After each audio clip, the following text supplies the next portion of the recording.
Iya. Halo, selamat siang Pak Ami. Iya. Selamat siang. Iya Pak Ami. Saya perkenalkan, nama saya Dimas dari Bank Pak.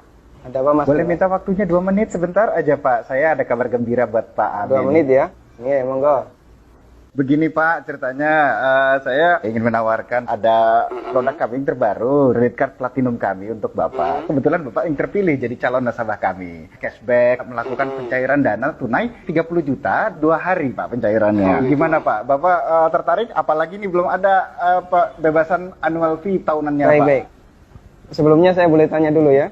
Boleh Pak? Nggak masalah ya? Baik. Mas Dimas Muslim? Saya, iya Pak, betul Pak. Muslim ya, alhamdulillah ya. Kita sama-sama Muslim. Iya Pak. Mas Dimas pernah dengar nggak tentang riba? Iya, pernah dengar. Pernah dengar ya? Iya. Pernah kebayang bahaya riba nggak? Bahaya riba? Iya tahu Pak. Mungkin pernah dengar hadisnya atau ayat Qur'annya? Pak, Pernah. tapi Pak, bagaimana? Masih tertarik Pak dengan kartu kredit platinum kami Pak? Nanti kita lanjutkan. Saya boleh cerita dulu? Ya, boleh. Ya. Jadi gini Mas Dimas. Coba Mas Dimas bayangkan kalau ada orang yang berzina sama ibunya. Kira-kira respon masyarakat gimana?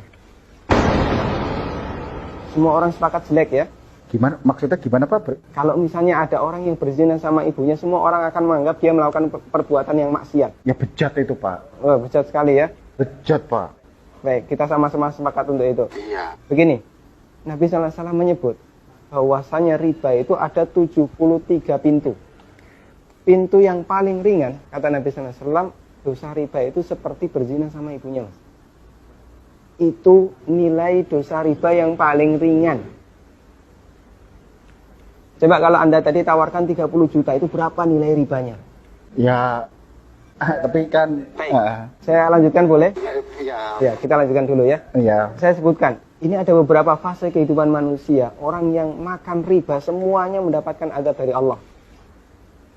Pertama, ketika di dunia, orang yang makan riba itu ditantang perang oleh Allah. Coba Mas bayangkan. Kata Allah Subhanahu wa taala, ya ayyuhalladzina amanu taqullaha wa dharu ma baqiya minar riba. Wahai orang yang beriman, bertakwalah kepada Allah dan tinggalkan semua bentuk riba. Fa in lam taf'alu fa'dzanu biharbi minallahi wa rasulih. Kalau kamu masih ngeyel, nggak mau meninggalkan riba, umumkan perang dengan Allah dan Rasulnya. Coba, kalau kita ditantang perang oleh Allah dan Rasulnya, kira-kira ada nggak peluang untuk menang? Nggak ada ya? Ampun Pak. Ini yang pertama. Yang kedua, orang yang mati dalam kondisi membawa dosa riba, makan riba, nanti dia akan dihukum di kuburan dalam bentuk berenang di sungai darah. Masya Allah, berenang di sungai darah. Kata Nabi SAW, beliau pernah menceritakan mimpinya, dan mimpi beliau itu wahyu. Nabi SAW pernah melihat ada orang yang berenang di sungai darah, kemudian di tepi sungai ada orang yang membawa batu. Setiap orang ini berenang menepi, dilempari batu ke mulutnya, kemudian balik ke tengah. Ini yang kedua. Di alam kubur, dia mendapatkan azab berupa berenang di sungai darah. Yang ketiga. Masih ada yang ketiga Pak? Iya. Siap mendengar? Masih sanggup mendengarkan? Iya Pak. Iya, tapi saya lanjutkan ya. Iya Pak. Yang ketiga, ketika orang ini dibangkitkan oleh Allah dari alam kubur, dia dibangkitkan dalam kondisi sempoyongan, Mas. Allah Subhanahu wa taala bercerita, alladzina ya'kuluna riba la yaqumuna illa kama yaqumul ladzi yatakhabbathu syaitan minal mas. Orang yang makan riba, mereka akan dibangkitkan pada hari kiamat dalam kondisi sempoyongan seperti orang yang kerasukan. Iya Pak.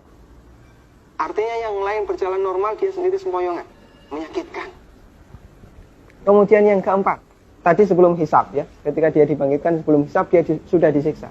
Yang keempat, setelah dihisab, orang yang makan riba itu kan makan harta haram ya. Iya Pak. Makan harta haram, Pak. kita sepakat itu.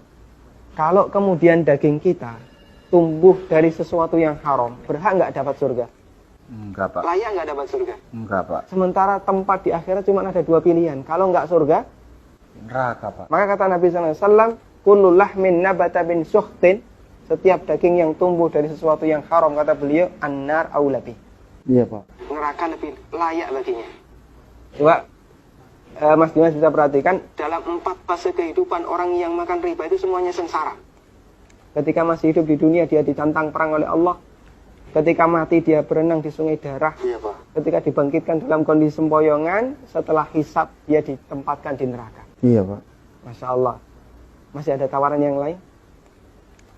Ampun Pak. Masih dilanjutkan? Ampun Pak. Mas Dimas bisa renungkan Iya Pak. beberapa poin yang tadi saya sampaikan. Iya Pak. Nanti kalau misalnya ada sesuatu yang belum jelas, tidak masalah, hubungi saya lagi. Iya Pak. Kita akan lanjutkan diskusi tentang riba. Iya Pak. Bisa? Bisa Pak. Ya, terima kasih ya. Assalamualaikum. Waalaikumsalam.